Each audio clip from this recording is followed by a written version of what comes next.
Welcome to Sib Spot. Today's episode is from Malicious Compliance. Story 1 is by Renaissance Fartist. What a nice name. I haven't had a sick day in 9 years. For reference, this takes place around 2017, so definitely pre-COVID. I used to work in a training center for a Fortune 500 company. When class wasn't in session, the building normally only had 4 people in it. Me, a trainee, the boss, and the 2 trainers.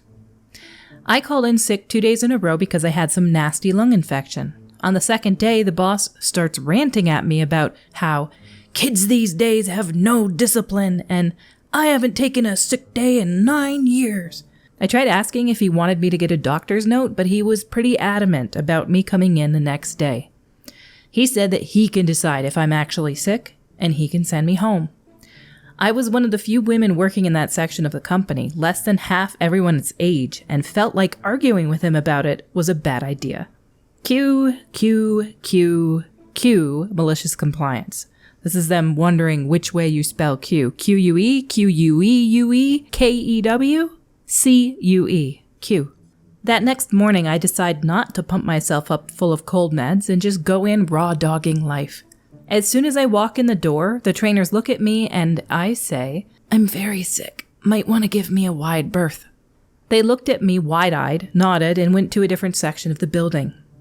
The boss hears me coughing so hard I'm having to do that gasp for air just like I emerged from the depths. He walks in and goes, "Oh, you really are sick. You should go home. But I don't understand how you got this sick." And then reminds me, I haven't taken a sick day in 9 years. So I drive home and come back the next day. The trainers look at me and say, "What the heck are you doing here?" Me, "The boss said that I'm actually sick. He can send me home." They laughed and avoided my section of the building. The boss once again hears me coughing and gasping for air and comes in and dismisses me. This time tells me that he doesn't need more proof. I can come back when I feel better. 4 days later, Mr. I haven't taken a sick day in 9 years was sick with some nasty lung nonsense and was out for a week. If he only had more discipline. It's so obnoxious when people think that they deserve some sort of prize for not calling in sick. If you're sick, stay home.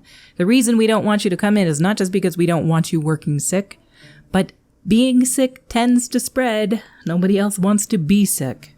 The top comment below by King Penguins just had to be shared. Tell him to come in and you can send him home if he's actually sick. Our next post is by MDLA PLA.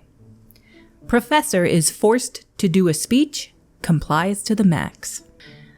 Back when I was in high school, a long time ago, whenever an important date approached, for example Independence Day, etc., we would line up in the courtyard and would have to be standing still as in formation, and one of the teachers would do a speech about the date and importance of it. Those speeches would usually be around 10 to 15 minutes long, about as long as it was humanly possible to keep 150 teenagers lined up standing still on formation and listening.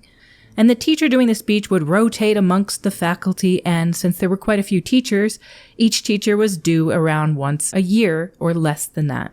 There was one notable omission on the teacher's roster. The mechanography teacher. What is mechanography? Is it mechanography or mechanography? The mechanography teacher, this would age the post really well, I guess, never did a speech. Never. Let's call him Mech. He would always refuse and get away with it for whatever reason. In around 30 or so years teaching at the school, it became famous that he never did a speech. Until this one day when I guess the dean got out of bed on the wrong foot or whatever, and he absolutely demanded Mech to do the speech. There was no way to get away with it. Mech would have to do it, his first speech in 30 or so years at the school. Even some of the faculty, former students of the Mech themselves, were excited to see the outcome of this power struggle between the Mech and the dean.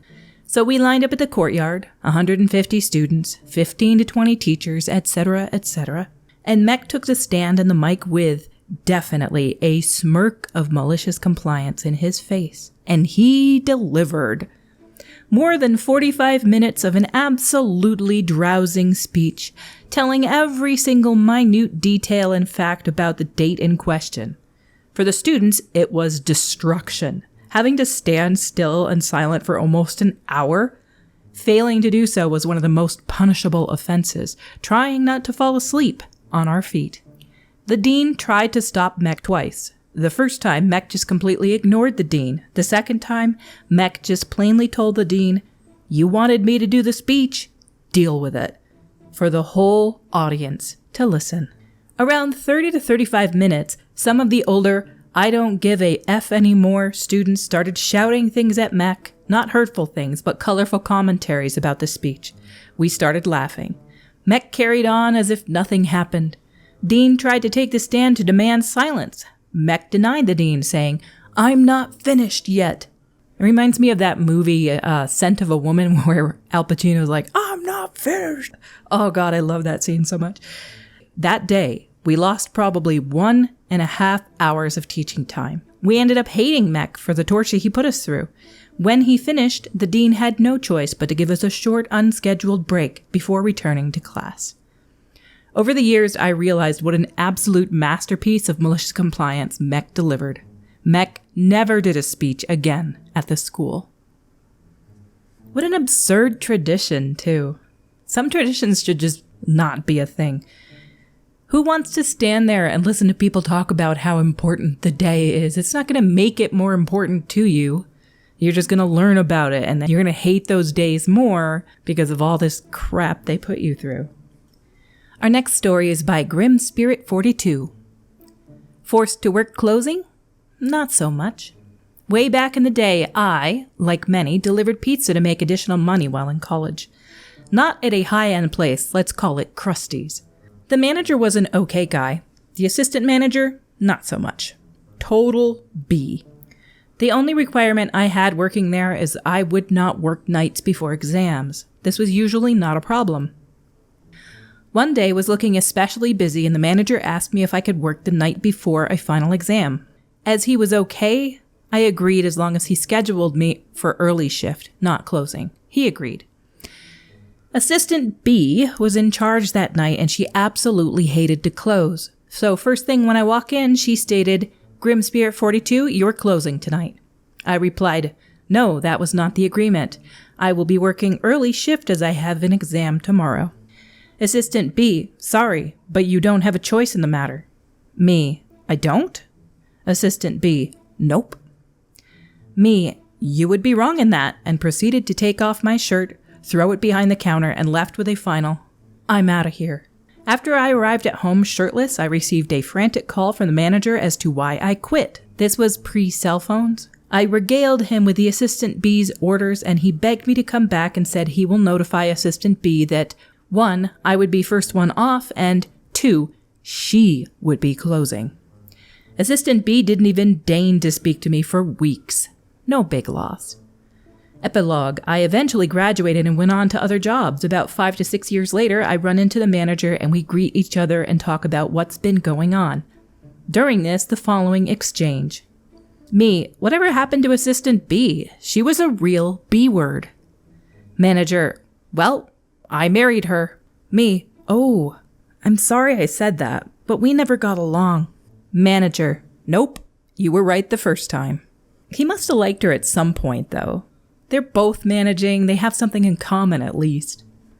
Imagine telling somebody that they don't have a choice whether they have to work all night or not. They're scheduled for a certain slot, they come in, they do that scheduled bit.